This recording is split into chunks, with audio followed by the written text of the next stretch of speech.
And I got to tell y'all, I am excited for tonight's show. This is going to be incredible. Long time friend. I've known this guy since he was a kid, literally. And I tell you, I am just ecstatic that he's going to be on here on August 9th. He had an unbelievable car crash, spent 103 days in the hospital. He absolutely brought not only the racing world together, but the world together in praying for him. Everybody, saw the T-shirts, the Lagana Strong. Obviously, I'm talking about Dom Lagana. He is an amazing man, and him still being here is absolutely incredible. And we're just going to talk tonight about all the things of growing up in a Nitro family. I'm going to bring him on right now. And folks, I got to tell you, this is so exciting. There he is from Scarsdale, New York, Dom Lagana. How you doing, buddy? Good, man. How you doing, Clay? Man, I am good. It's good to see you. You look good. You sound good. You have had a crazy few months, buddy. It's just an amazing. It just fills my heart with joy to have you on here tonight. I appreciate that. It's great to see you. It's been a roller coaster ride for sure, but like I said, count my blessings and just happy to be here and be able to talk to guys like you and everybody, and just great to hear all the support from so many people, and how, like you said, how all the racers came together. Very special, and definitely helped with my healing process. So, it has to have been just overwhelming once you probably got your phone and looked at it. How many text messages were on there when you, or had Sarah been checking it? And when I say Sarah, I'm talking about your fiance. Yeah, I mean, I had to get a new phone, and I obviously couldn't get on the phone for a while. I was in a coma, and then once I actually got my phone, Sarah had told me, "Man, you got a lot of text messages coming through," but there was hundreds of them.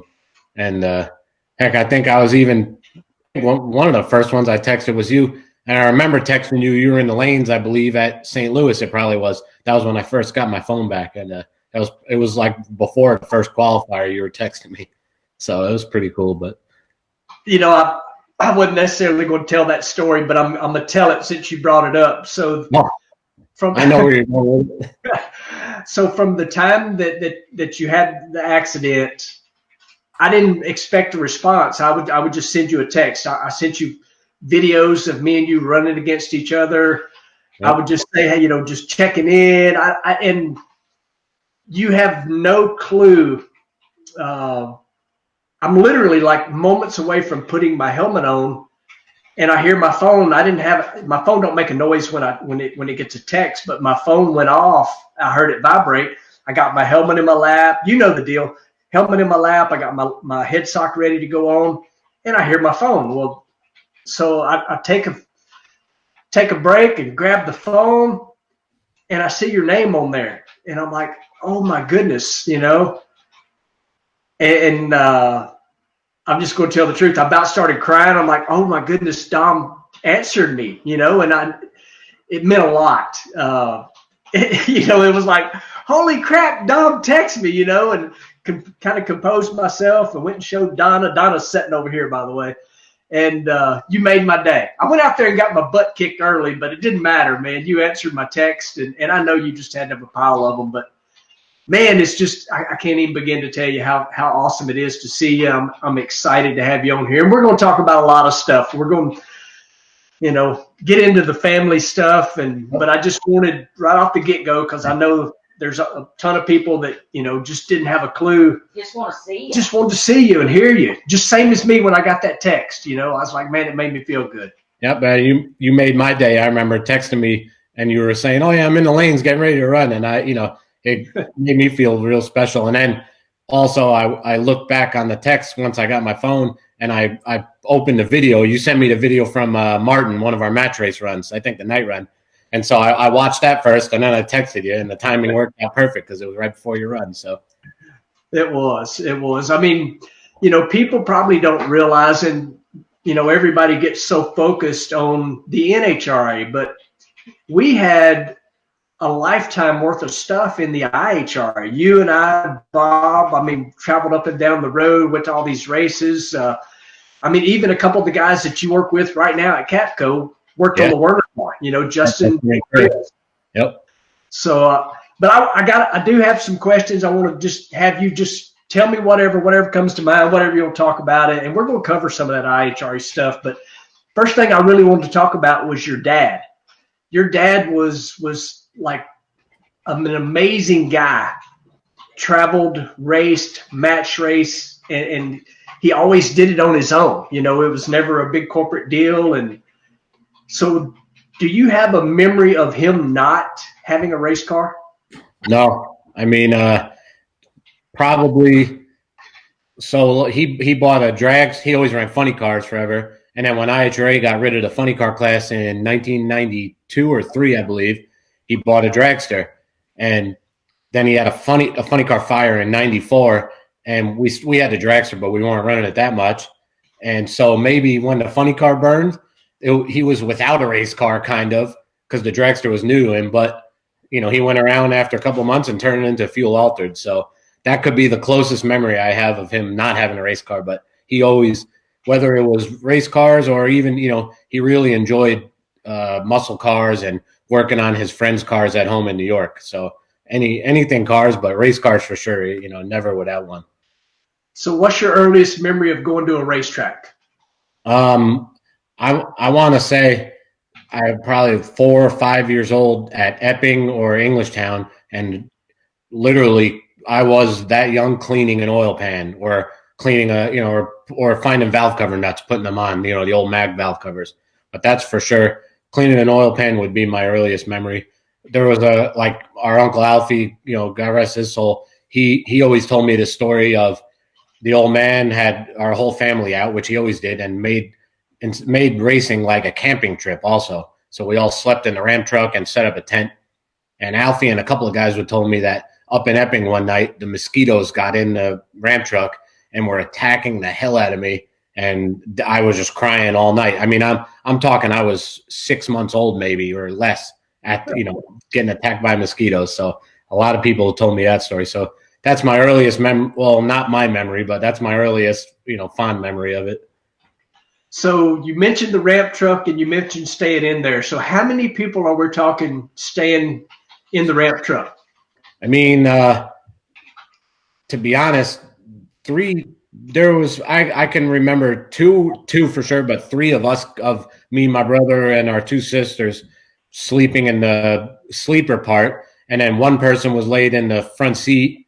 It was a bucket or a bench seat, and then we had a tent set up. So I'm sure it was my mom and dad's sleeping in the tent probably, but we were piled up into that Ram truck like crazy. So y'all guys became really famous over the ramp truck. Where did the ramp truck come from? How did it come about?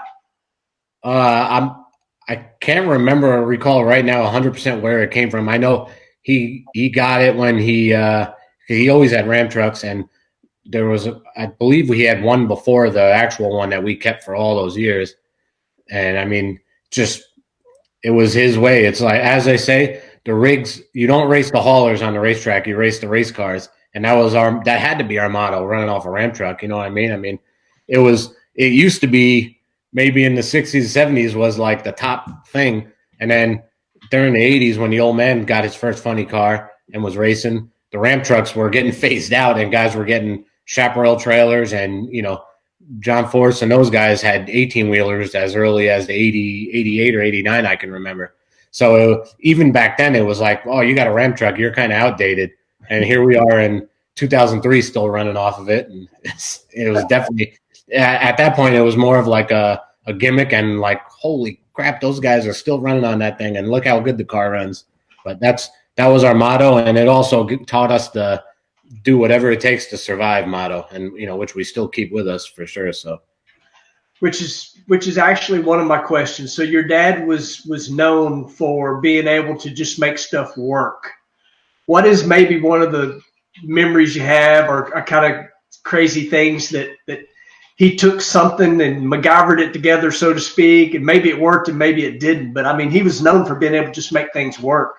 Yeah, I mean, he went as far as fixing, we had limited machines in New York, but we would fix our blocks.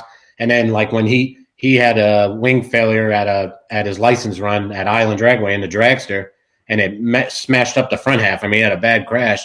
So he turned the dragster around, stuck the front end through the little doggy hole, and basically front half the car, with an old welder and no kind of jig or tubing or anything. So it was like stuff like that he made work. But definitely a funny memory is, we always had the dual Enderley pumps is what we ran, the fuel pumps. Mm-hmm. And because the pump extension was so small, you had to have some kind of bracket to support the fuel pump hanging off the end, because otherwise it would crack it. So this was honestly, we sold the Ram truck in 2003, and he had to fix this, I think, in 2002.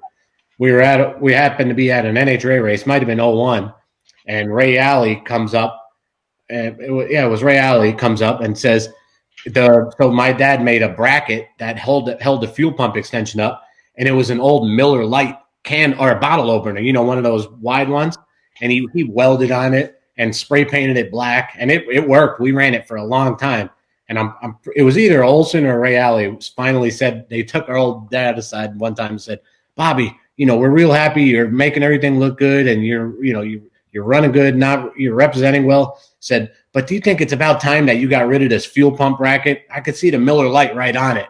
And so that was one of his crafty things. And sure enough, he went back to shop and made something nice just to please them. But it's funny that they saw that, and, it bugged them for a lot of years, and they finally said something to him. So, and it's stuff like that, honestly, we survived racing all those years. We had absolutely no business racing for, a lot of the years, and he made it work, and always wanted the cars to be painted nice, and just wanted to never mess with the other racers was one of the big things he told us, because we're just there, trying to qualify and have a good time, and then he wanted the cars to look good. So you mentioned doggy door. I knew exactly what you meant by that, but you've got to explain that.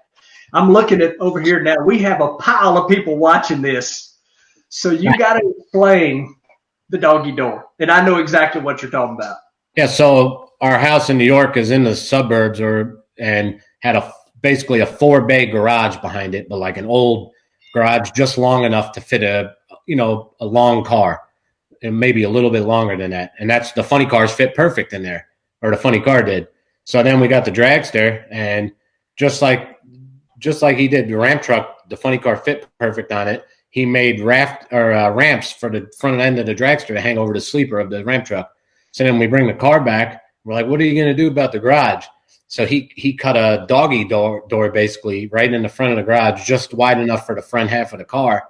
And, when the dragster would come back, we'd open the doggy door and line it with blankets.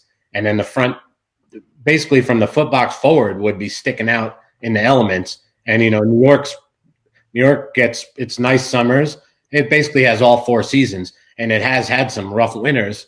So we have a lot of pictures of the front half of the car sticking out with 2 feet of snow stacked on top of the tarp that's on top of it. And so he did whatever it takes to work. And he had a automotive shop is what that was also. Did oil changes, brake jobs, motor jobs, whatever. And of all the years having the dragster sticking out there, we had one guy's wife actually backed over the front of the dragster by accident. It wasn't funny at the time, but it's something to laugh about now. So I didn't actually know that story, but it's funny you say that. I immediately we did a little tour through New York. We did Bronx, the Queens, all these places with the Parts Plus show car. First place we unloaded it, we no more get it out. We put the front wing on, and a delivery driver ran over the front wing. It was like first stop, Y'all don't have a lot of parking area like we're used to down here. No, not at all. Yeah, it's a good thing it was a show car, not the race car. Yeah, that's crazy. Oh, man. So you mentioned that your dad always wanted pretty cars, and the majority of them said Twilight Zone. Yep. Tell us the story about Twilight Zone being on the race cars.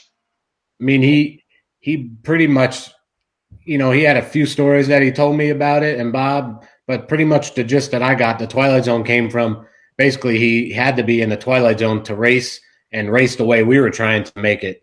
And he always always had, nice painted cars and always wanted a Twilight Zone. Back in the day, it was like Jungle Jim and, Nicky Bonifont's dad had the U.S. Mail. It was, maybe some of them were sponsors, but it was majority was just to label the car as something similar to what the monster trucks do. And our dad kept that going until we still have Twilight Zone on the Nitro Ninja now, which is what the Nitro Ninja is kind of about too. It's just labeling the car something. But he loved that Twilight Zone, the name, and it really, it's how people recognized, our car, and they knew it by the Twilight Zone. Yeah, by our name too, but it was the Twilight Zone was something for them to, relate the car with. So it was special, and it is special to have it on the car still. Absolutely. So kind of tell us the story about the transition from when your dad kind of quit driving and Bobby took over.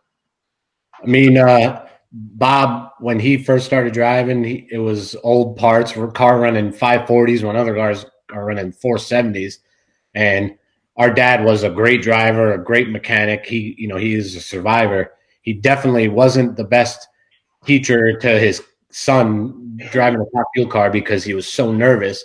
So Bob pretty much had to figure out on his own how to do all that stuff. And, and then I believe the last lap my dad made was 2001.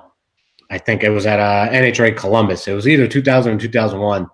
And Bob was driving our family car, and our old man wanted to give him the opportunity to basically be the full-time Twilight Zone pilot. And at that time, Bob got hooked up with Ralph White and drove his car at some NHRA races. And our dad finally got to enjoy a little bit more every year, enjoy being on the outside of the car, because for him it was something new, you know what I mean? And then he was really an important part of the crew.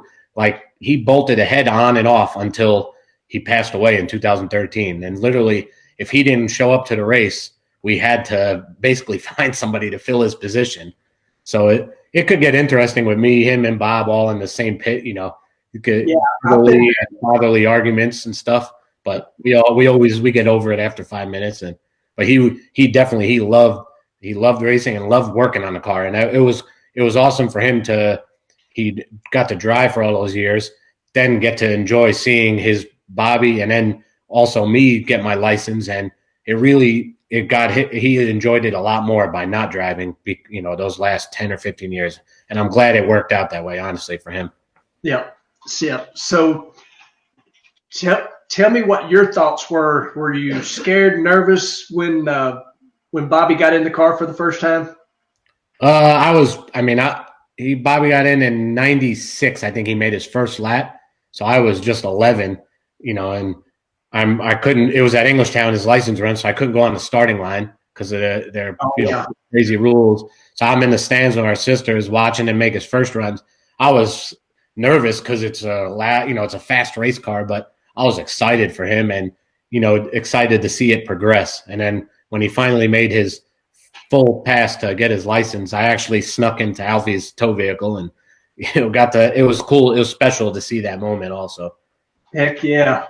So I was a little bit, and I do mean just a little bit, involved with you getting your license. Yep, for sure. So tell me about that. I've been on here and I've talked about the first time that I was going to make a lap. Thought I was going to throw up because I was so nervous about it. But what was it like for you? You literally your entire life have been around nitro cars. And tell me if I'm wrong here, but you never drove any other kind of car, have you? No, not before I made laps in the top fuel car. First one, get in. How did that happen? Bobby was really good and still is. But when did Bob say, Dom, you're going to hop in here and tell me that story? So in 2003, off the ramp truck, we were starting to get more management systems on the cars, and we ran our first 4-second off the ramp truck with with basically family operated, and then we started to struggle a little bit with learning the new stuff, and that's kind of how us and you and Guy have gotten really close. And as you know the story, you guys were at a Werner car, and you, Peter Lehman, the old team owner, and Clover and all the crew guys basically pulled us out of the ashes when we were really struggling. And then the help continued on for a lot of years and saved us, you know. And so 04, we bought our first enclosed trailer, and Bob says, all right, we're going to go testing at Virginia spring warm up, and, you know, you're going to make some laps. And I think I was 20. Let's see. I think I was 20 years old, or maybe even, no, I think I was still a teenager. I was 19, I think. And it's like, all right, let's go and do it. And so for me, I was just nervous because it was something, you know, as a crazy fast car, but also I was really nervous that, you know, if I hurt something on the car, we don't have a lot of sponsors or anything, and it's not like we could easily replace it. So we went to that spring open, and I just made one lap that day, smoked the tires at the hit, but it was good for me to just get a launch out of the way. But the jitters that I had were unbelievable. I could have thrown up or anything. And I still, you know, got that feeling even to 2019. My last laps actually was against you at the Maryland, but you're always nervous. And I know you're like that too. Yep. People that say they're not, if they truly aren't, they probably shouldn't keep driving anymore, to be honest with you, you know. But I can't remember exactly what racetrack we were at. Man, it doesn't matter. You have such a great memory for this stuff. But you were going to make a run, and I guess it had to be a Monday. And we all decided, for whatever reason, that I'm going to operate the Christmas tree. Oh, yeah. Yeah, I think that was at Bud's Creek, actually. Oh, no, it was Cayuga, Canada. Cayuga, that's it. That's where it was. Cayuga. Yeah, you were going to operate the tree, and it ended up not being your fault, but the green never dropped. So I remember sitting there, and I pushed the clutch back in, and I'm like, I don't want to launch without – I saw the tree never drop. And I remember, I don't know if it was you or Bob or the both of you ran like way on the side of the car and just basically told me to hit the gas, and I did. But I remember you were so nutted up. You were like, man, I think I screwed something up, and it ended up not being your fault at all. Yeah, that was Cayuga. Yeah, I mean, we were just being silly, obviously. Yeah. It's like, I'm going to operate the tree, which all you do is flip the switch. You know, I knew how to do that. It's not like you're flipping the switch for the green light. You're flipping it to lock the tree once they pre-stage. And I remember you were saying, like, I just kept hitting that button, but it wouldn't do anything. So I'm going to tell my side of that story. So, I mean, you know, we were there, and we were excited for you to make another run in the car. And we, you know, so you stay, when the pre-stage comes on, you flip the switch. So my job's done. Now I'm just watching you. You know, that's what I was up there for.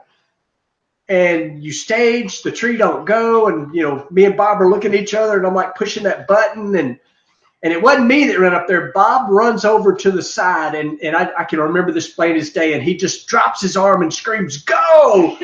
Bam! You hit the throttle, and I'm like, yeah, if I remember, I don't think I gave him very much time, because you're sitting there like you feel like you got a ton of bricks on you waiting to launch, and I'm like, come on, let's go. And then I remember he was like, yeah, I was barely at the rear wing, and you hit the gas. It was so loud because it had to be extremely loud for him, because he literally ran up far enough so you could see him. I had already stretched the cord out because I don't know what to do. You know, yeah. I don't know if we're going to shut you. I don't know, you know, and it's like I stretched the cord out on the Christmas tree, and he continued going, and he just screamed and dropped his arm, "Go," and you did. I'm like, oh, man.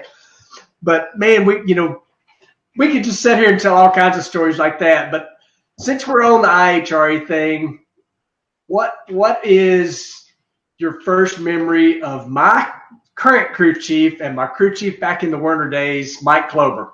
And you helped us a lot. I'm going to put that out there right now. Like, it was not unusual if y'all had got beat. And of course, back then we were on a roll, kind of like Steve Torrance is now. We won a lot. You would be over there working on our car, even if we just raced y'all and beat you guys. But tell you any kind of story on Mike. Mike was known for saying what he thought immediately. Oh, yeah. I mean, I remember, so actually it was 2002 at Rockingham. We were obviously still off the Ram truck. We bought a Murph McKinney car from Romine that year. So it was a step up from our older car, our Coburn car. And it was the last race at IHRA season. We actually had Settles fuel pump, and one of the O-rings popped out of it while the car was doing the burnout and backing up. So when it was backing up, it had a lean cylinder because the fuel pump was losing fuel pressure. And like we didn't. So we sent the car, and as soon as Bob hits the gas, the thing blows the blower off it. And leading up to that story, the day before we ran our career best 504, I believe, and lifted the blower off the manifold just because the studs broke and it wrecked the manifold. So we went over to your guys' pit and borrowed it was a standard manifold, it was probably your backup manifold, and obviously had to okay with Clover and Lehman, and you guys made it happen. So that your guys' manifold, we borrowed it, and Clover's like, you can borrow this thing, it's all good. Just give it back to me after tomorrow. He goes, just don't blow it up, that's all. And we're thinking, wow, we're off the Ram truck. We're not trying to set the world on fire. We don't ever blow the blower off this car. Sure as enough, the next run, thing blows the blower off. It launches it off. And we come back, and all I remember thinking is, oh, man, Clover's going to kill us. Like, hopefully this manifold's right. And Keelan and Justin and all those guys helped us drill the broken studs out. And it was like, but it was funny. That night, we literally said, we never blow the blower off this car. We'll be good borrowing, the Ihra World Champions parts, but it happened. And that was, Clover came over, and, he took obviously you guys all took a liking to us, and he wanted to help us. And he was a little mad, and he wanted to show us he was mad, more so to say, you guys should have shut the car off. You could see something was wrong. But he wasn't like, I guess you would expect, saying, just ripping heads off. But it was funny. And, I can remember running down the track because the car stopped at like 100 feet, and I'm just thinking to myself, I hope this manifold's all right. I hope this manifold's all right. But it's a good story, and helped grow us, mold us all into what we are now.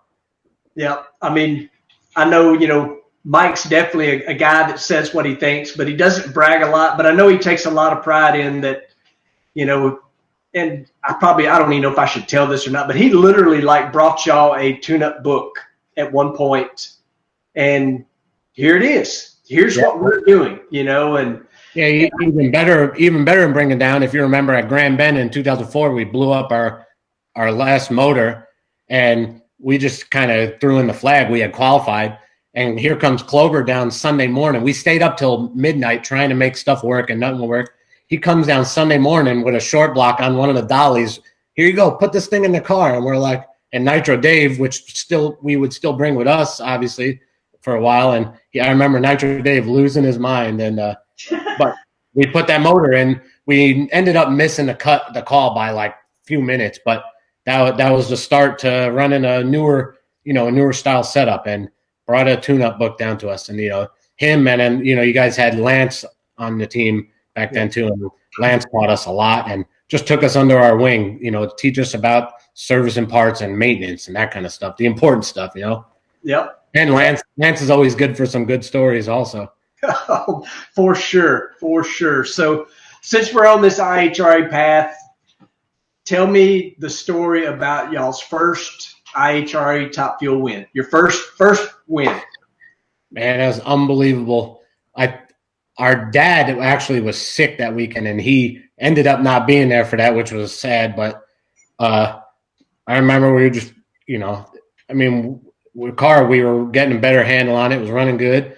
And we ran you guys in the final. And it was like, geez, you guys basically all Clover had to do, it seemed like, was send you in, and you had to take the light, and your car was running 460s or 450s or 470s every run.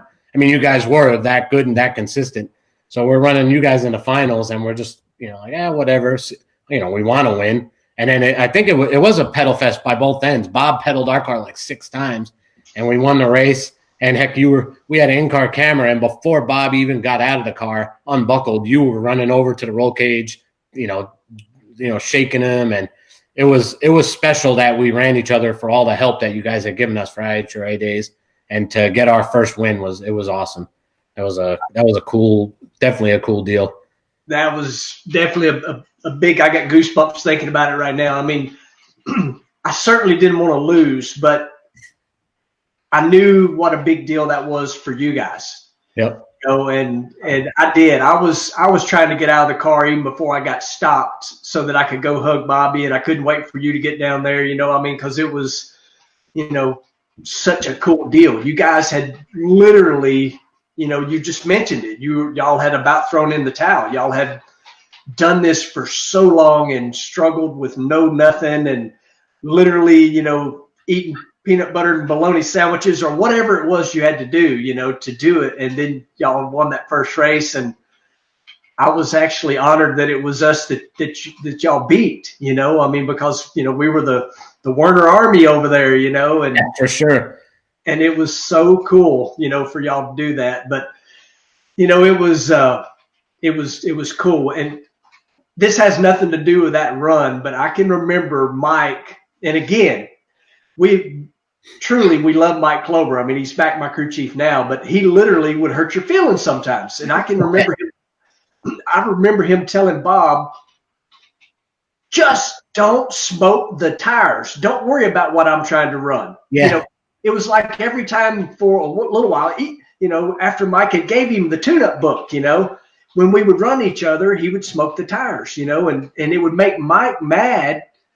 Oh, even if you guys beat us running head to head and we smoked the tires, he would still come over and rip our heads like, what are you guys doing? You know how to get down the track, but yeah. Well, that's what I'm saying. It was almost like it made him more mad when he always smoked the tires against us. He would tell him, just go down the racetrack. Let me screw up, Don't worry about trying to outrun me. And I always just remembered, I'm like, man, he is wearing Bob out, or whatever. But it was just, we had so much fun. And what people have no clue, I mean, yes, we were sponsored by Werner, and that's how, we were all making our living. But you guys were doing anything and everything to make it to the next race. You needed that qualifying money. Yep. I mean, tell us some of the stories of things that you and Bob did to keep that thing going up and down the road. I know a lot of them, but there's so many people watching that have no idea what you guys have been through. I mean, it starts with being okay with living the gypsy lifestyle. There's so many people that some people that we've known, like in our family or knew in New York, but a lot of people that we met at the racetrack and became basically family with them and would stay at their houses, like Pete Tucci. When we would race up in Rochester or stuff like that, they'd let the whole crew sleep at his house. We met Jay Lewis, which we ended up working with for a lot of years, and basically put our shop in at his place in Virginia, where he was trying to have a mechanic shop.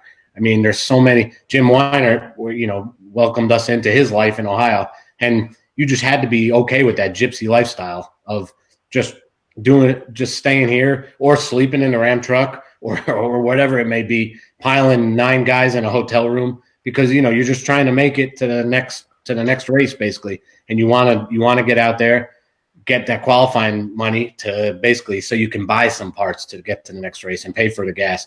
And luckily now lately we're in a position where we got really nice equipment, a nice truck and trailer, and are able to not to have those worries like we had back then. It was definitely stressful, and it's like when you hurt a motor and didn't run good and didn't qualify, let's say, not only were you mad about the car not running worth the hell or blown up motors, but you're mad that you missed out on that qualifying money and to get you to the next race. So it's a crazy way to race, and a lot of guys have those stories, but it molds you into it teaches you a lot about racing, and honestly it teaches you a lot about life in general. I mean, it's crazy. And one of the things that Clover told us when he rolled that motor over to us, I remember him looking at me and Bob in the eye because we couldn't say thank you enough. And he goes, don't thank me. The way you could say thank you is when you're in a position one day to be able to help another racer or another Top Fuel guy in need.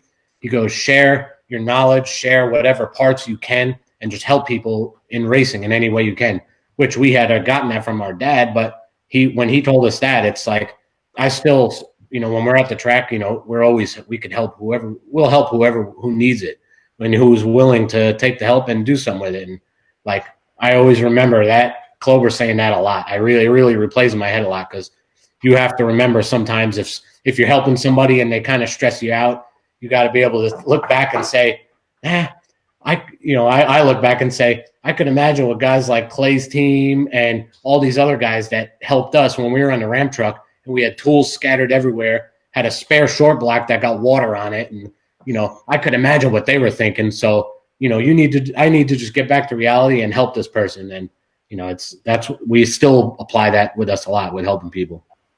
Oh, without a doubt. I mean, now you guys help me and Mike, because,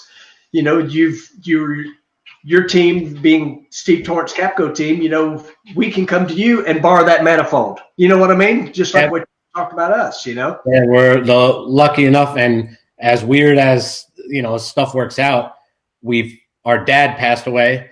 And the last race he was at, I was driving, I ran Steve first round in Englishtown and beat him. And then our dad passed away shortly after that. And so me and Bob were kind of like lost. We didn't want to race without him. And here comes this job opportunity that basically Donnie Bender was running Billy's car, and they needed a couple of, guys that had been around it to help him out. And that's how me and Bob started. Steve called us personally and said, hey, I know you guys are going through a tough time. Would you like to come help me? We have positions, to help you guys. And it was more therapeutic for me and Bob because we didn't have to get over the bad thought of racing without our dad for a while. So that was like therapy. Let's go out, and we got to work on a world championship caliber team.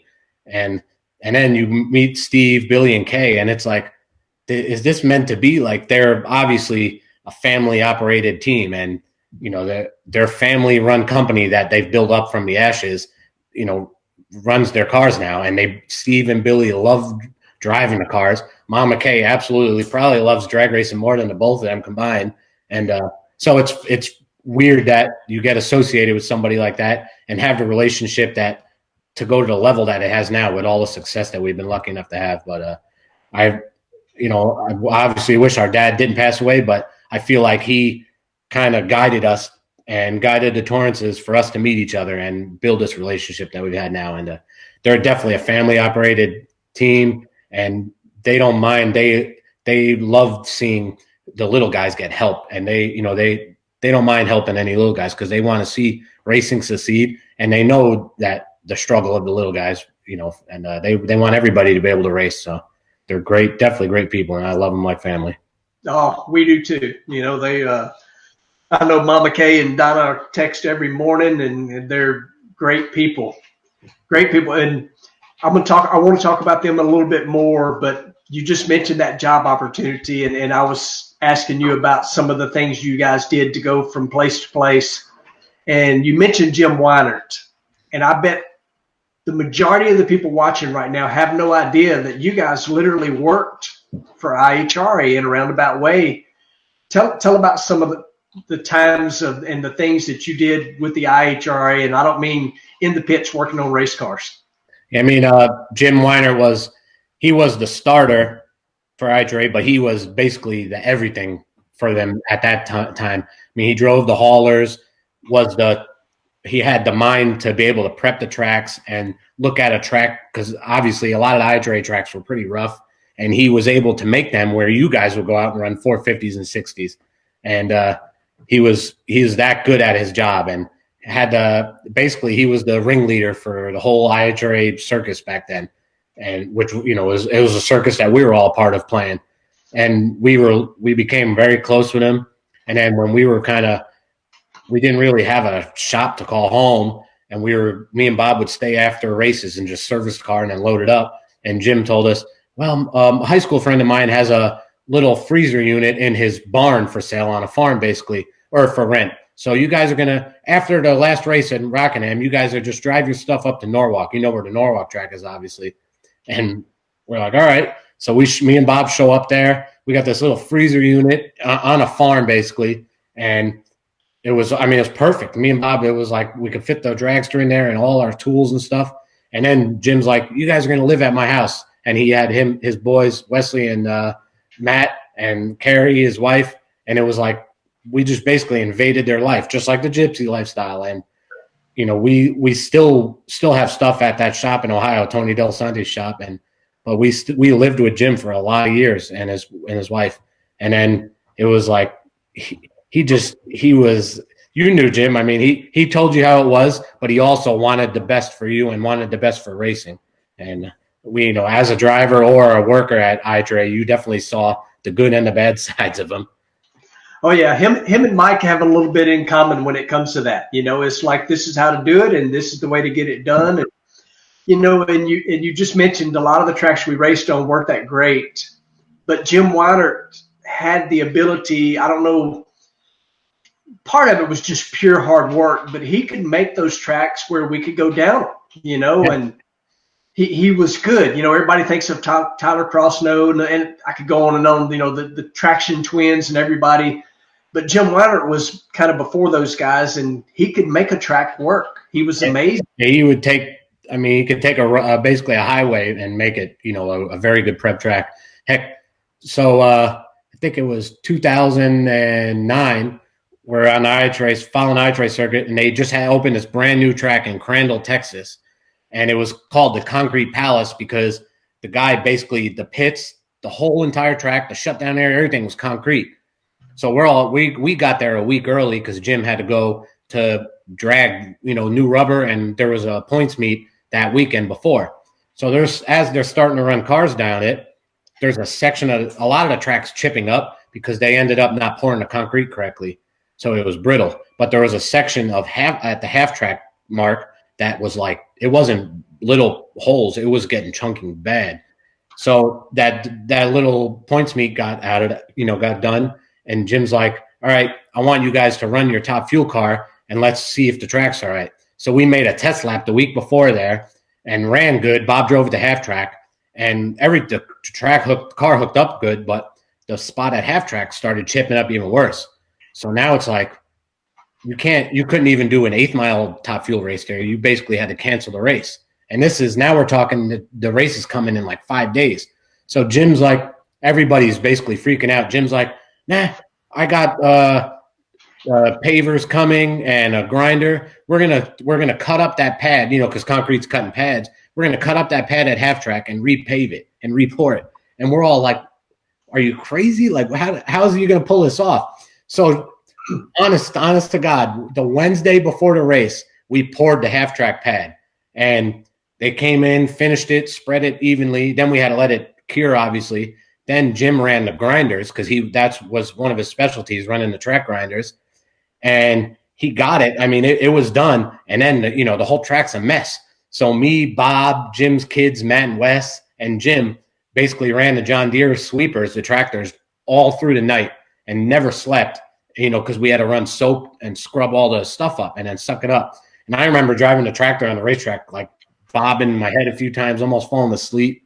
And then the next day, Jim went and prepped the track, and we got the race off. I actually think Scott Weiss was driving Erbacher's car that weekend and won the race. Somebody could fact check me, but I'm pretty sure that's how it went down. But the race went off, and Jim was crazy enough to say, it's a few days before the race. Let's tear up the pad at half track and repave it. Like, who the heck would think like that? But he got it. He had that same attitude, just whatever it takes to make the track representable for the racers, and he was a special guy for sure. Oh, no doubt about it. And so I'm just going to tell the truth. I've got my little cheat sheet here, and you have had some friends that have sent me some stuff to ask you about, and you just mentioned falling asleep. So I'm not going to tell you where none of this stuff come from because a reporter has to protect his sources. Hey, you gotta keep them under the wire. So, but you just mentioned falling asleep. So I want you to tell us about Stevie winning the U.S. Nationals, and somehow, some way, you and Gary Pritchett ended up falling asleep at Bed Bath & Beyond. So as me and Bob, once we won our first NHRA race with the Torrances too, and our dad taught us to enjoy every moment when you have success, because it's hard for these race cars to cooperate and have success. So anytime we win a race with the Torrances, we really just soak every minute of it in, enjoy each other's company, and have some adult beverages, I suppose, and then so that Bed Bath Beyond was actually, I think 2 days after the U.S. Nationals win, which was everybody's first U.S. Nationals win, Steve's first as a driver. And so it was after work where we were kind of just, let's go to the local bar, Brickers, and have some drinks. And so we had some drinks. Then me and Gary we had to go to Bed Bath & Beyond to get sheets and blankets for his house. And so we go there. Somebody drove us, obviously, and we're walking around Bed Bath & Beyond, and we're still giddy from winning the U.S. Nationals, being part of it. And so we're walking around just joking and laughing, and we're testing out beds somehow, and we each fall asleep on these two separate beds like for a few seconds, and somebody got a picture of us, but it was an enjoyment of winning the U.S. Nationals, that's for sure. I'm sure Bed Bath & Beyond wanted us out of there, but whatever. Hey, I guess it was better somebody else waking up than security, Yeah, sure. So on that same kind of line, again, you just have no idea what I got on the other side of these pieces of paper. And this one is not. That was kind of my real good gunshot there, the Bed Bath & Beyond. But since you mentioned falling asleep, but I want to know about driving from Richmond to Vegas, where you ended up going to the final round. So we had the final Ihra Nitro Jam race of the season. It was just 4 cars, but we took that because it was a match race to us, and we won that race and won the championship for the year. And then we had a Tire Kingdom Big O Tire sponsorship for the Vegas race. And so these guys are coming out to wrap our car at Virginia Motorsports Park. They wrapped the body. That was it was outdoors. It was windy, so that kind of had its up and downs, and it was almost a disaster, but they finished it. So then we had an old Kodiak and a 48-foot trailer. And so me and Bob get in it. We had Kim, his fiance's Explorer. Her and Bob were in it behind us, and it was me and Wesley and Bob Z in the truck and trailer. And we're just driving, minding our own business, not speeding or anything, going through Tennessee, and we get pulled over, and it was a cop looking for our DOT number, and I didn't have a CDL. Luckily, Bob had a CDL, and that was why he let us drive away, and we had to go to a truck stop to get our DOT number and basically register everything because we thought we were a motorhome. But this guy's like, I see that big sticker on your car. There ain't no way Big O Tires you're doing that for free. And so he basically had us, whatever. So we get the DOT number, and I remember sitting in that truck stop, like me and Bob were like, we're close enough right now where we can turn around and just go back to Ohio and park this thing, and the year's over. And it's like, we're sponsored. Let's go to Vegas. And man, lucky enough, we went to Vegas, and it was the first time I won a round, and I ran you first round, and then went all the way to the finals. And that day is something that'll be with me till the day I die for sure. And Bob, and luckily our dad was there who passed away. Big Jim Weiner was there who passed away, and a lot of our family actually flew out for that weekend. And it was definitely a very special weekend and one of the highlights of my drag racing career, and Bob's for sure. And but like I said, my first round win was against you, and then Oh, that's crazy. So, yeah, basically you met one of those big hat guys, good old Tennessee Highway Patrol, made it for a rough trip.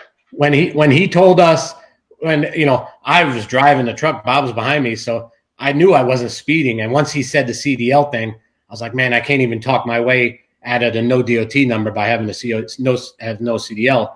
But he said to us, he goes, I don't care if you're Joe. I remember this, and Bob would quote this too. I don't care if you're Joe Rocker or grandma and grandpa driving in a motorhome with no DOT number. If you're making money by that rig, you're getting a DOT number. And that was, that right there, you couldn't argue with. And so we had to do it, but whatever.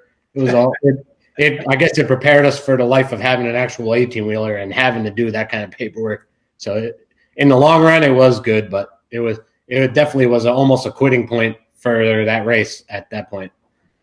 All right, so these are just some questions that I just want to ask you about, and you can't answer Bob for your answer on this one. Greatest crew chief of all time, and again, you can't say Bob. I mean, I gotta say, for being a crew chief and innovation-wise, is Austin Coyle. Me and Bob have been lucky enough to basically call him like family to us, and just a lot of the stuff that a guy like the setback blower, Coyle basically, was the first one to run it. He innovated a lot of stuff and started the multi-car team battles and the John Force shop of the blower dynos, the CNC kind of stuff. And so he's definitely, one of the best, or the best crew chief in my eyes. Him and, Alan Johnson is obviously a great name and a great crew chief, and, builds parts that everybody runs still. But Coyle for sure. He's definitely the best one in my eyes. So I knew you were going to say that. And obviously, that was leading to, I wanted you to tell everybody your connection to Austin Coyle. Yeah. So my mom, or my godmother, is Austin's wife, Lisa Coyle. It was me, or I think it may be Bobby's godmother. Yeah. But Lisa used to babysit us. Me, my brother, we have two sisters, when we were babies, when our mom and dad would go out racing and couldn't really take us. So then that's how they would bring her out to Englishtown all the time. And I'm almost certain the way her and Austin met was Englishtown used to have those Miss English leather competitions, which was basically a swimsuit competition. And Lisa was riding on the top of our dad's, they had a station wagon for a tow vehicle. And I don't know if that was exactly when her and Austin first met, but it was somewhere around there. And, they've been together for 40 something years at least. And, married obviously. And they're, that was where it all started. And then by us, Lisa basically being family to us is, we got to know Austin really well, spent some Christmases out there with him, and, got to spend some unique time with him. And he called me when I was in the hospital to check up and texted, and he still calls us a lot. He'll have some funny, he likes to watch the live feeds too, to watch racing. And sometimes we'd be at a race on the weekend and he'd text me or Bob something really funny that he saw on the coverage. And, he's still definitely sharp and witty for sure. And, but definitely the best crew chief out there in my eyes. That he's such an innovator for the sport. Yep, I knew y'all. I mean, I knew a lot of these things I already know the answer to, obviously, but I'm gonna have to get Bob on sometime and have him tell some stories about driving Austin's motorhome, taking Lisa from race to race. Those are some stories, and I'm not going to ruin them. But I don't know that you ever actually drove Cole's bus around, did you? I drove with him and Lisa from one time, because they still live in Yorba Linda. I flew out to Yorba Linda, hung out with them at their house, and then it was right before one of the Sonoma races. I think this was 2000 or something like that, maybe a little later than that. And so I drove up the coast with Austin and Lisa in the motorhome, and the dog. They still had the two dogs back then, and it was awesome. It was a special trip, and got to see her and Austin. Rest area blows by. Austin, I wanted to stop, and it was cool. But they would bring me. Heck, I remember going out to Las Vegas in 2000 because Lisa wanted. It was after our mom passed away, or 2001, and Lisa flew me out to the race because she wanted, just trying to make me feel better. I was still 16. Yeah. So I get to the racetrack, and Lisa's like, "Come on in." Right in the excursion, because they had, the excursions were the diesel tow vehicles they had. And Austin, he's like, "Hey, dude, how you doing?" So then it's like the car's almost to the staging lane, or to the water box. And I'm like, "All right, Lisa, I got to get out of here." "No, you're coming to the top end." So it's like I'm this young kid. Forrest goes out there, makes the run. Austin still drove the tow vehicles back then, which he did forever. And it's like Lisa made me ride down to the top end with them. Forrest gets in the car, and I'm just sitting there like, "Oh, Jesus, this is awesome," but it's awkward. Like, I don't want to be in the way. But that's Lisa. She thinks of us. We are her kids, basically, and we love her and Austin very much. They're 100% family. Oh, I know. And like I say, I know some great stories that Bob's told, driving, and yeah. We're not even going to cover those tonight. Yeah, he'll have some good ones for you. So I normally only do these for an hour, and I'm looking. We've only got a few minutes left, and I've got some more of my special info that was sent in that I want to hear you tell stories about. I want to hear about, and you're known for doing all kinds of crazy stuff, but this one was one that I actually didn't know about, and it wasn't that long ago. I want to know about how and why did you jump a scooter over the fence into the lake at Firebird. Good old Wild Horse Pass Raceway. I don't know if I'm authorized to tell the stories. Well, I'll just kind of hide it a little bit. But Palmer, he don't care. You could throw he'd put his name for anybody's. So he had a scooter that he basically was done with, and it was tired, and he kind of wanted the scooter to end up in the lake, and built a makeshift ramp, and his scooter kind of ended up in the lake like he wanted. I didn't, luckily. So, but that's Palmer's known to break the rules and be wild and stuff like that. So it ended up in the lake, and I got Scott his wish. So that's all. You sure are trying to avoid answering that question. Oh yeah. He is. Yeah, Scott's on here watching, by the way. Oh yeah, I'm sure he's probably saying, well, I will tell the story, but maybe you got to have Scott too. He'll have some good stories. Scott's going to be on here. He just don't know it yet. Oh yeah. You know what? I got to tell the truth. So I called him last week, and you answered my text that you would do it this week. And so, Scott, I'm sorry. You don't know this, but you do now. You got bumped by Dom Lagana. I'm sorry, Scott. You'd be all right with it. So another thing because we're literally coming up on our hour. So the whole time we've been on here, everybody that watches this all the time knows this. Donna has been putting everybody's name in. And it's a lot. A random name generator, and we're giving away one of these. I keep saying they look like Kyle Busch with my fire suit on. So she's been typing everybody's name in. I'm going to go over here, and we're going to see who's going to be the winner tonight. If she's ready here. Well, she's kind of getting ready. Okay. And this thing is picking it. So can I give a shout out to one name that I see on there that's pretty awesome? Absolutely. Is that the Bruce Larson? Oh, wow. You know what? I don't see the names, but I bet you're right. It is the Bruce. It's hard to see because the picture is small, but it looks like the Bruce Larson. He's awesome. He always would come out to Reading and hang out with us. So he's a. I guess we could send him one, but that was the first name I said. Let's see. So I'm going to interrupt you here for just a second, Dom. Okay. So Alex Ihra, please, I don't know how to say this name, but please send us your address because you want a bobblehead and message us to Jolie Milliken or me and send us your address, and we're going to send you this cool bobblehead and some other cool stuff. But man, that's awesome. Bruce Larson's watching, Hall of Famer. Yeah. I mean, we were talking about, names on cars. He always had USA on his car, and that's pretty cool. Yeah, he was a heck of a racer. He's awesome. Like I say, I remember a couple years ago he came out to Reading, hung out with us with Steve's car, and he's cool. He's a cool dude.